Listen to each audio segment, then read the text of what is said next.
Olá companheiras, olá companheiros, saudações petistas. Chegamos à última edição do podcast Em Tempos de Guerra, a Esperança Vermelha do ano de 2022.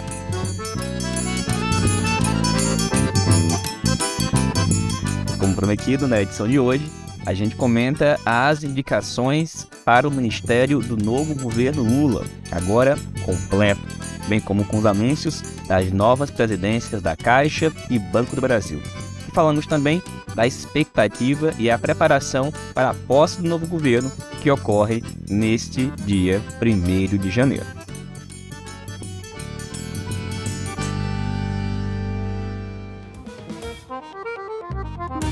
E pessoal, parece que demorou uma eternidade para acontecer, mas 2022 finalmente está acabando. E como a gente falou aqui no podcast durante várias e várias vezes, parece que está mesmo terminando melhor do que começou. Até porque 2022 carrega essa sensação de que ele foi uma continuidade de 21, 20, 19, 18, 17, 16... Desde pelo menos o golpe de 2016, há uma sensação de que existe uma continuidade que agora foi interrompida ou irá ser interrompida com a posse do presidente Lula. Foi um ano muito difícil para a maioria da classe trabalhadora brasileira. Um ano de fome, de desemprego, de miséria, de mortes em decorrência da violência policial, da pandemia. Mas agora podemos construir um Brasil de esperança. E esse Brasil de esperança se inicia com a posse do presidente Lula no próximo dia 1º de janeiro. Bom, nós sabemos das inúmeras dificuldades que o novo governo terá. Repetimos aqui várias vezes que 2023 não é 2003. As dificuldades no campo internacional, regional, a luta contra a extrema-direita e fascista aqui no nosso país são desafios imensos para os quais a gente tem que estar muito preparado. Não só o governo, mas os partidos de esquerda, os movimentos sociais e cada um e cada uma que é militante de esquerda, que quer contribuir para que a gente possa voltar a ter um Brasil feliz de novo. Bom, vai ser muito importante para a gente atingir esses objetivos o governo Lula. E agora nós já sabemos qual é a sua composição, ao menos no primeiro escalão.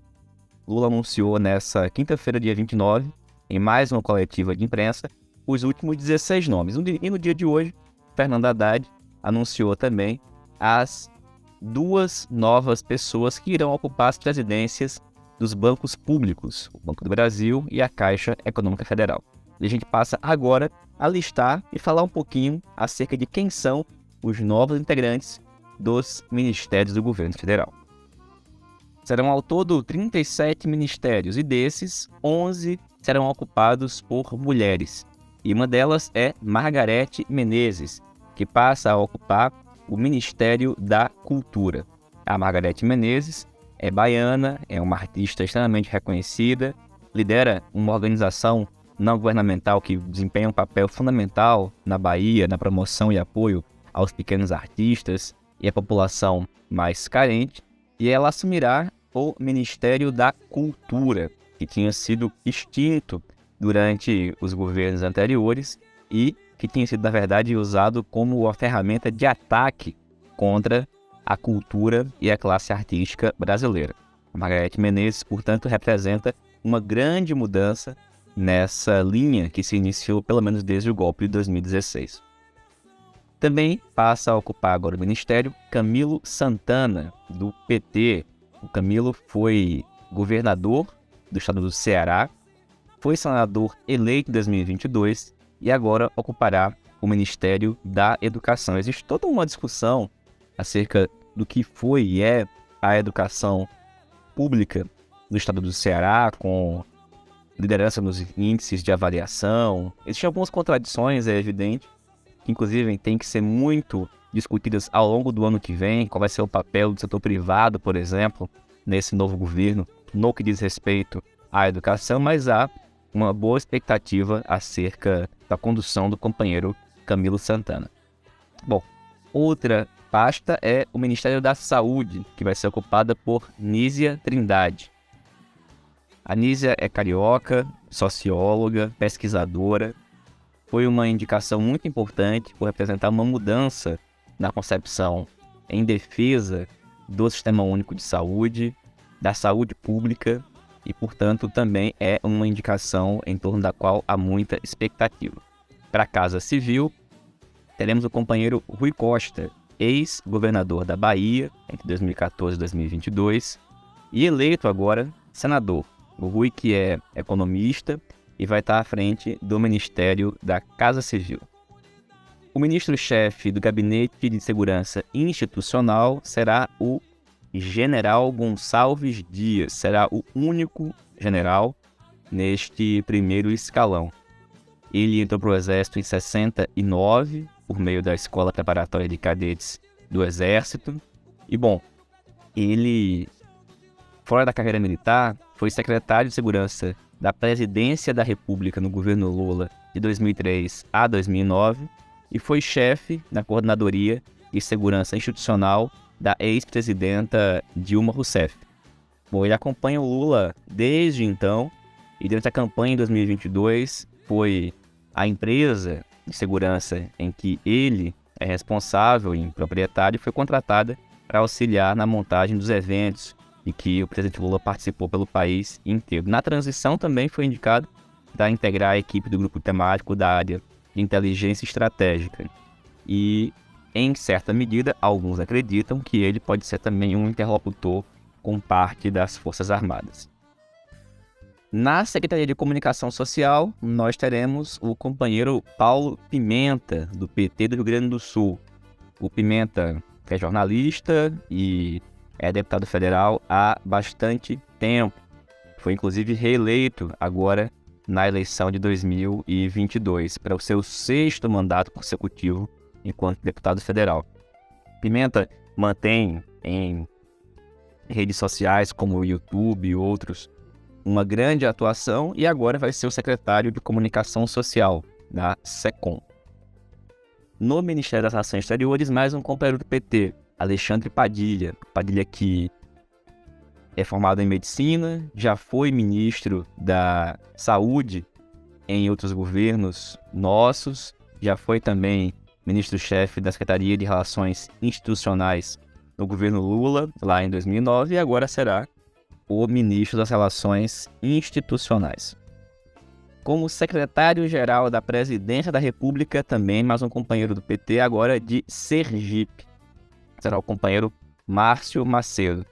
O Márcio Macedo já foi secretário de Participação Popular em Aracaju, já foi do IBAMA, já foi deputado federal entre 2011 e 2015 e conseguiu exercer um mandato também agora nessa reta do ano de 2022.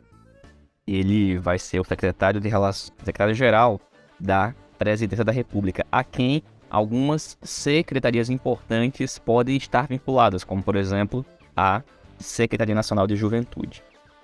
Para a Advocacia Geral da União foi indicado Jorge Rodrigo Araújo Messias, que é procurador da Fazenda Nacional. Para a Controladoria Geral da União, a CGU, foi indicado Vinícius Marques de Carvalho, que é formado em Direito pela USP, tem doutorado em Direito também lá na USP, e bom, já foi filiado ao PT e trabalhou de 2003 a 2004 em gabinetes de deputados estaduais lá em São Paulo. Para o Ministério da Agricultura e Pecuária, que é o MAPA, foi indicado um Carlos Fávaro, do PSD de Dado. Ele vai, portanto, ser o ministro da Agricultura, Pecuária e Abastecimento.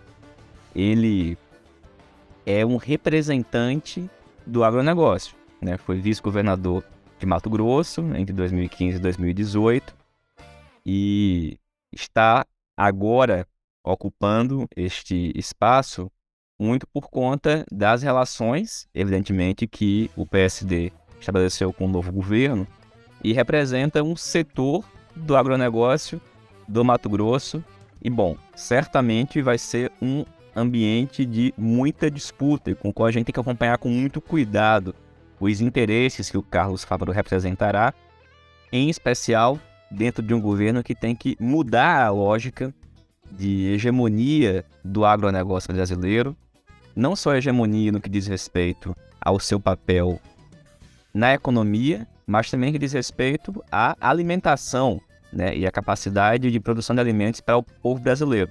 Tem uma série de mudanças fundamentais a serem realizadas no que diz respeito à estratégia para o campo brasileiro, e a figura do Carlos Fávaro vai ser uma figura que pode dificultar, em boa medida, essas mudanças, a ver como o conjunto do governo enfrentará essa questão. Para o Ministério da Ciência e Tecnologia, foi indicada a minha conterrânea e presidenta nacional do PCdoB, Luciana Santos, que é natural do Recife e, como eu falei, além de presidenta nacional do PCdoB, hoje ela é vice-governadora aqui do estado de Pernambuco. Outro ministério que a gente tem que acompanhar com muita atenção é o Ministério da Defesa, para o qual foi indicado também o pernambucano, o José Múcio Monteiro Filho. O Zé Múcio já foi deputado federal, foi do Tribunal de Contas da União entre 2009 e 2020, e como a gente já mencionou aqui no podcast em outras edições, é uma figura que foi indicada para a defesa com a concordância, o aval das Forças Armadas. E, inclusive, representa, portanto, uma transição consensuada que pode implicar, inclusive, numa tutela dos militares. Já cometeu erros, por exemplo, com a indicação de um general para comandar as Forças Armadas que é notoriamente bolsonarista. E já tem tido problemas, por exemplo, na indicação, na realização e substituição do comandante da Marinha, que se recusou a se reunir com ele. Enquanto que no Exército já houve a troca, na Aeronáutica vai ser feita no dia 2, apenas no dia 5 de janeiro é que ocorrerá a substituição no comando da Marinha. Bom, no Ministério da Fazenda, mais um petista e um petista paulista. Fernando Haddad, conhecido e que dispensa aqui apresentações. O Haddad foi indicado e estará à frente do Ministério da Fazenda no início do governo Lula. O Haddad indicou como secretário-geral executivo do Ministério da Fazenda Gabriel Galípolo, que é mestre em economia e foi chefe da assessoria de economia da Secretaria de Estado dos Transportes Metropolitanos, lá em São Paulo. A gente já sabia da indicação para o BNDES do companheiro também paulista Aloysio Mercadante. O BNDES é o Banco de Desenvolvimento Econômico e Social que tem status de ministério. Para o Ministério da Educação, como mencionado, nosso companheiro do Ceará, do PT, Camilo Santana. Para o Ministério da Gestão, Inovação e Serviços, foi indicado a companheira Esther Dweck.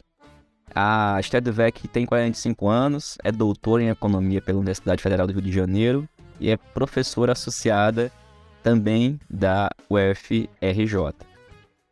Para o Ministério da Igualdade Racial, nós comentamos no podcast que havia um conjunto de indicações possíveis, foi escolhida a Aniele Franco, que é ativista dos direitos humanos, esteve na equipe de transição e é irmã da vereadora assassinada do Rio de Janeiro, Marielle Franco.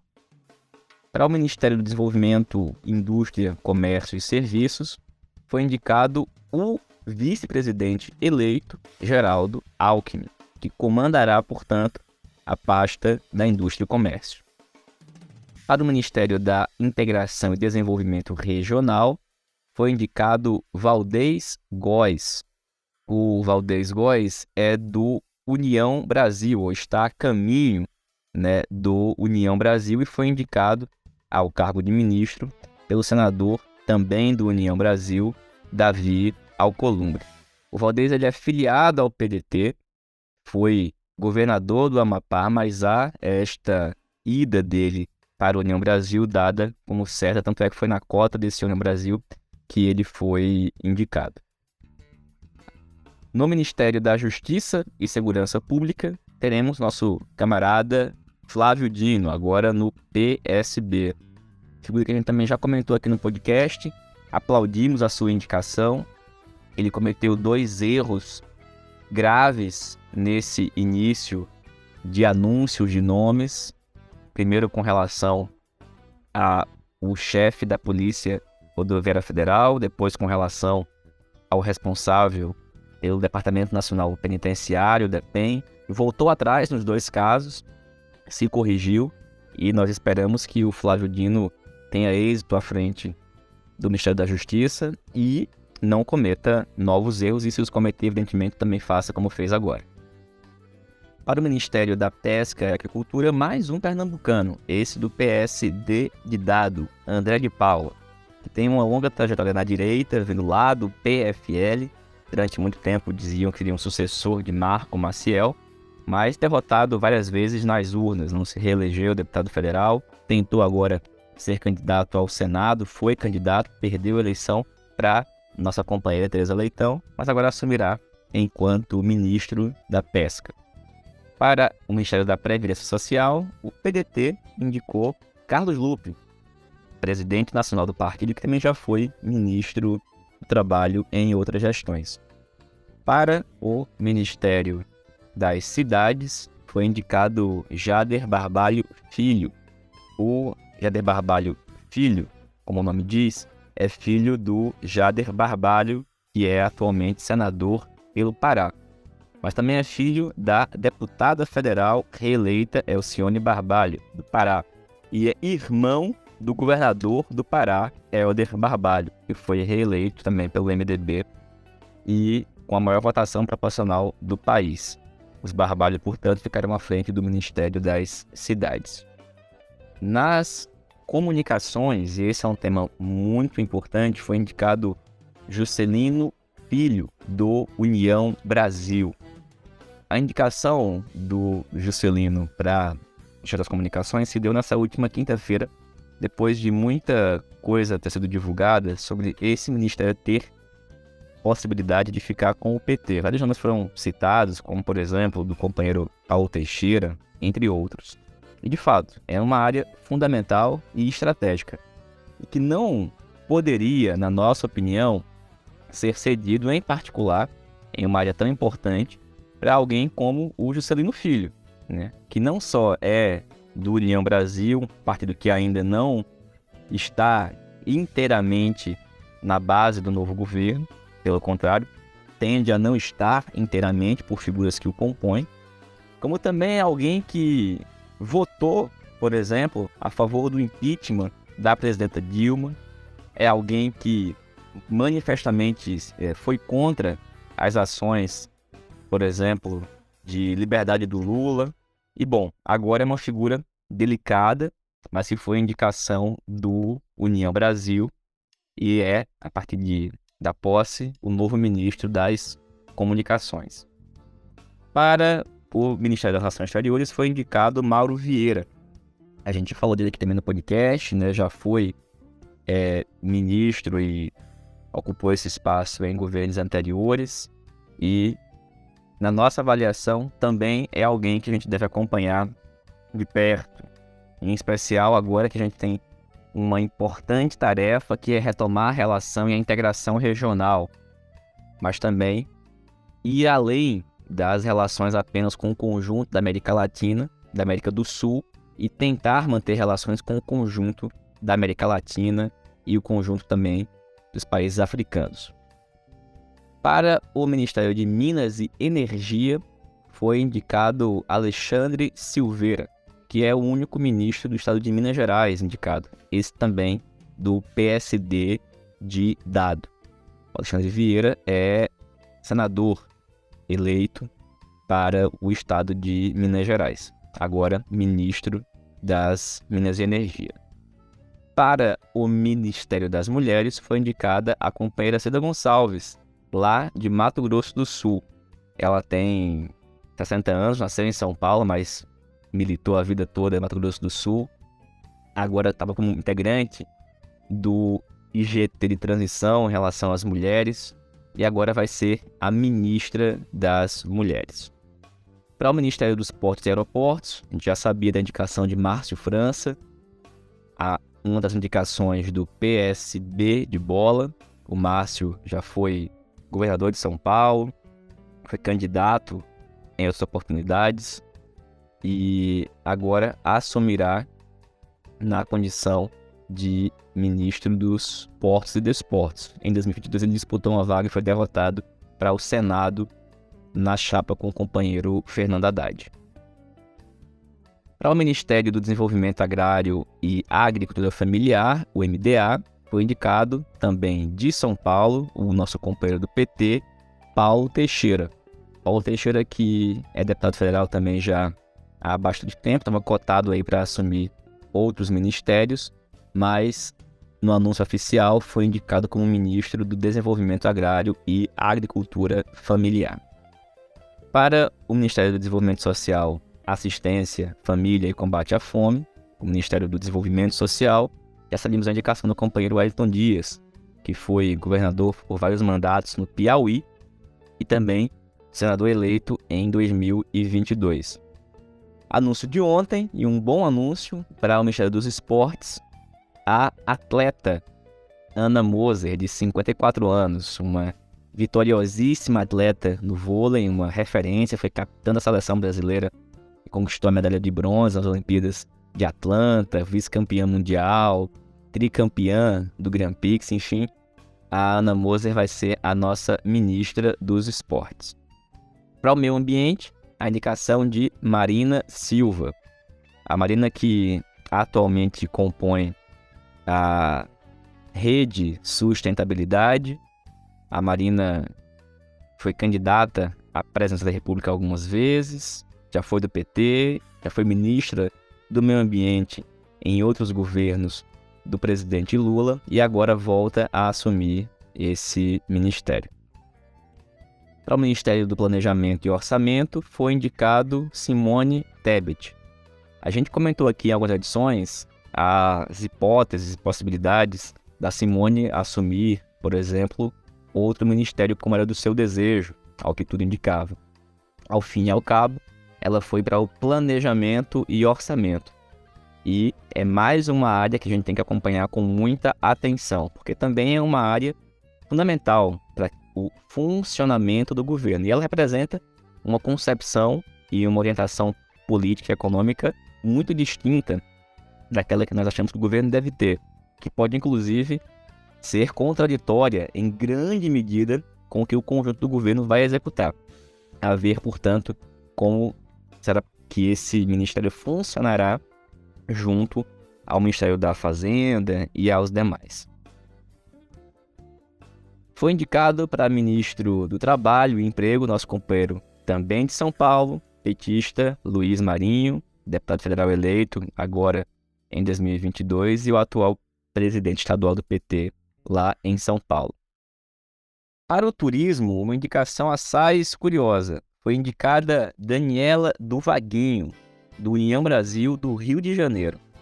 A Daniela do Vaguinho é esposa do Vaguinho, que é prefeito de Belford Roxo.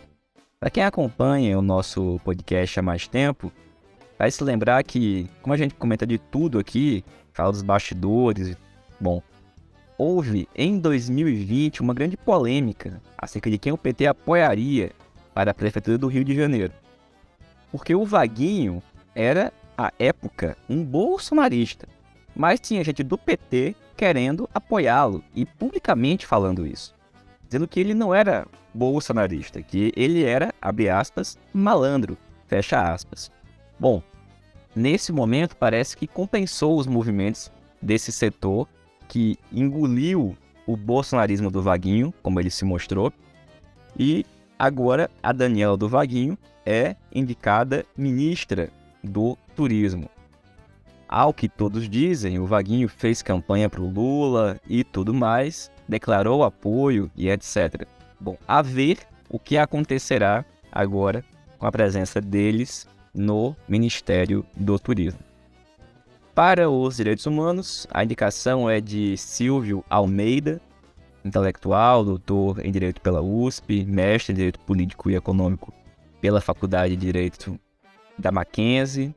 E, uma das indicações mais importantes pela sua representatividade também, pelo que significa ter o Silvio Almeida à frente do Ministério dos Direitos Humanos, recriado agora no novo governo Lula. Na mesma esteira, do Ministério dos Povos Originários foi indicado Sônia Guajajara, do PSOL de São Paulo. Ela foi eleita agora deputada federal por São Paulo e assumirá enquanto ministra dos Povos Originários. Para os transportes, foi indicado Renan Filho, de Alagoas. Foi governador até este ano, renunciou ao cargo para concorrer ao Senado, foi eleito senador, é filho do também senador Renan Calheiros e agora será o ministro dos Transportes. Bom, gente, esse é o conjunto do ministério que tomará posse e assumirá a partir de 1º de janeiro, junto com o presidente Lula. E na tarde de hoje, sexta-feira, gente, ainda foram anunciados os nomes de Rita Serrano e Tarciana Medeiros para as presidências da Caixa Econômica Federal e do Banco do Brasil. E agora há pouco foi anunciado o nome do atual senador pelo Rio Grande do Norte, Jean Paul Prats, como o próximo presidente da Petrobras.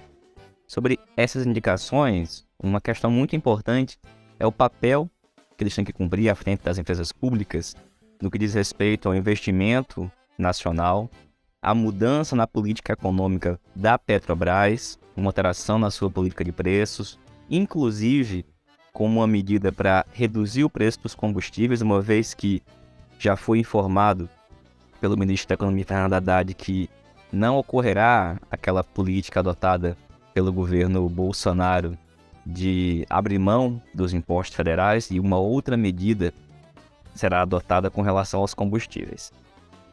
E de forma mais geral, com relação ao conjunto dos ministérios, à exceção desses últimos 3 que eu mencionei agora, nós temos a indicação de 11 mulheres entre os 37 ministérios, portanto, 1/3 do governo de mulheres. É diferente daquilo que o presidente Lula tinha informado que tentaria fazer, que era fazer o ministério com paridade, mas isso ainda é algo possível de se conseguir ao longo do governo, esperamos que inclusive isso tente ser alcançado, bem como uma ampliação da presença de negros e negras no governo. A quantidade de negros e negras também ficou bem aquém no que diz respeito à representação da sociedade brasileira, cerca de 6 dos 37. Portanto, é uma outra questão a se considerar e tratar ao longo do governo. E além disso, as questões regionais. Dos 37 indicados para os ministérios e esses espaços com status de ministério, 9 são do estado de São Paulo. Outros 5 têm vínculo com o estado do Rio de Janeiro. E quando a gente observa, por exemplo, a importância da votação do presidente Lula, a gente identifica que outras regiões, em especial o Nordeste e Minas Gerais, não tiveram esse mesmo peso. Por exemplo, Minas Gerais não teve nenhum indicado do PT para assumir ministérios no governo Lula. Minas Gerais, em que o presidente Lula venceu as eleições no primeiro e no segundo turno. E foi algo fundamental para que a gente conseguisse ganhar as eleições, o esforço para vencer a eleição no segundo turno em Minas Gerais. E também em alguns estados do Nordeste, como é o caso aqui de Pernambuco. Em Pernambuco, por exemplo, que é o único estado do país em que o PT terá 2 senadores, Humberto Costa e Tereza Leitão, que nós vencemos a eleição também no primeiro e no segundo turno, não há nenhuma indicação pernambucana do PT para o ministério. Todas as indicações de Pernambuco são de outros partidos. Luciana Santos, PCdoB, André de Paula, do PSD, e José Múcio Monteiro, que não tem partido. Essas questões também são muito relevantes. Agora, além dessas, a gente volta a destacar a importância de não se cometer erros, como os que já estão sendo cometidos nas indicações da defesa e das comunicações. Entregar nas mãos de alguém que votou a favor do impeachment da presidenta Dilma, que celebrou a prisão do presidente Lula e que estava na base de apoio do Bolsonaro, é um erro nas comunicações. Assim como também é um erro manter, por muito tempo, o José Múcio Monteiro, que significa a continuidade da tutela dos militares. E, portanto, esperamos que comecemos o governo com uma foto, mas que rapidamente essa foto se altere em favor das forças de esquerda, do campo democrático, popular. Afinal de contas, é um governo em disputa. E esse governo em disputa precisa ser disputado por nós. E bom, na edição de hoje, a gente também queria trazer aqui um conjunto de informações, comentários do pessoal que está nas caravanas rumo a Brasília. Tem muita gente aí já há vários dias nas estradas, pegando ônibus, fazendo comboio, indo de carro, de bicicleta, de avião.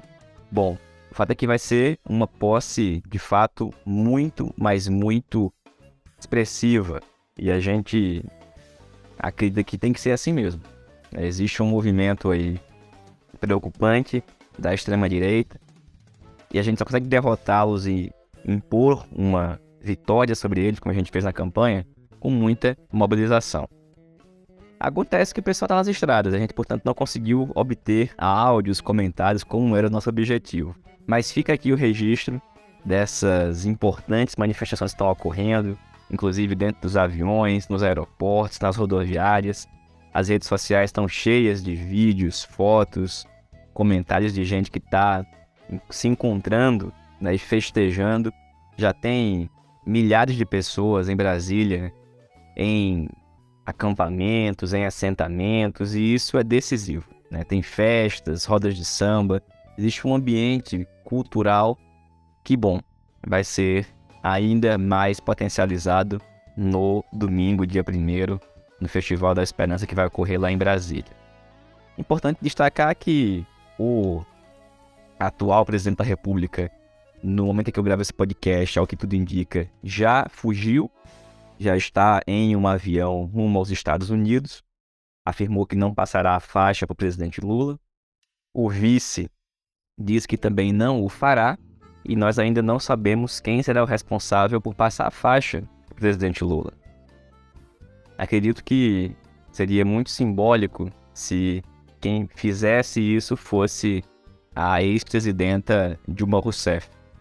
Não sabemos se isso é possível do ponto de vista do protocolo, mas seria um bom protocolo a ser quebrado, permitir que a presidenta Dilma passasse a faixa para o nosso companheiro Lula. Bom, gente, além disso, a gente encerra a edição de hoje do podcast agradecendo muito a todo mundo que segue nos acompanhando. Em 2023, a gente vai ter aí um intervalo no mês de janeiro, não teremos edições, a gente volta no mês de fevereiro.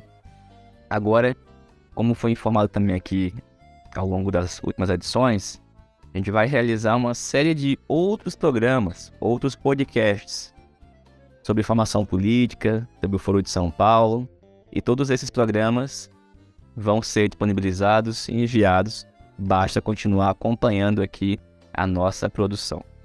E para encerrar mesmo a edição de hoje, a gente não podia deixar de comentar do falecimento de Edson Arantes do Nascimento, o Rei Pelé.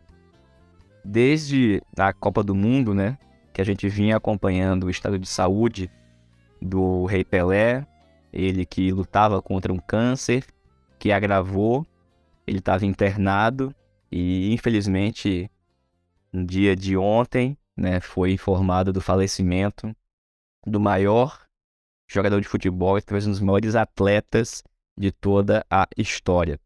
Pelé, tricampeão mundial, o maior jogador de todos os tempos, brasileiro.